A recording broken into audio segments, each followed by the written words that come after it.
Imagine being only 20 years old and suddenly becoming king of a nation surrounded by enemies. Most people would struggle just to survive.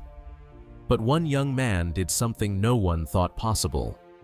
In just over a decade, he built the largest empire the world had ever seen.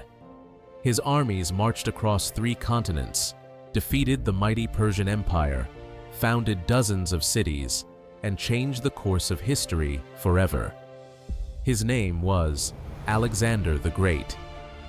Born in 356 BC in the ancient kingdom of Macedon, Alexander was the son of King Philip II, one of history's greatest military reformers, and Queen Olympias, a woman surrounded by mystery and legend. From an early age, Alexander believed he was destined for greatness. One of the most famous stories from his childhood tells of a wild horse named Bucephalus. No one could control the powerful animal. The horse kicked, bit, and threw every rider to the ground. But the young prince noticed something everyone else had missed. The horse was terrified of its own shadow. Alexander calmly turned Bucephalus toward the sun, so the shadow disappeared. He gently spoke to the animal, climbed onto its back, and rode it successfully. King Philip watched in amazement. According to ancient historians, he embraced his son and said, "My son, seek a kingdom equal to yourself. Macedon is too small for you." Those words would become one of history's greatest prophecies. As Alexander grew older, he was educated by one of the greatest philosophers who ever lived, Aristotle. Under Aristotle's guidance, Alexander studied philosophy, science, medicine, literature, politics, and geography. He developed a lifelong admiration for Homer's Iliad, carrying a copy of the epic with him during his military campaigns. But Alexander was more than a scholar.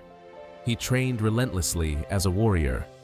He learned sword fighting, horseback riding, hunting, military strategy, and leadership.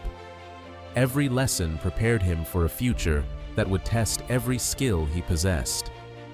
By the age of 16, while his father was away on campaign, Alexander was left in charge of the kingdom. When a neighboring tribe rebelled, the teenage prince led an army, crushed the uprising, and even founded a new city. It was the first sign that the boy would soon become one of history's greatest commanders. Yet an even greater challenge was approaching. In 336 BC, King Philip II was assassinated during a public celebration. Alexander was only 20 years old.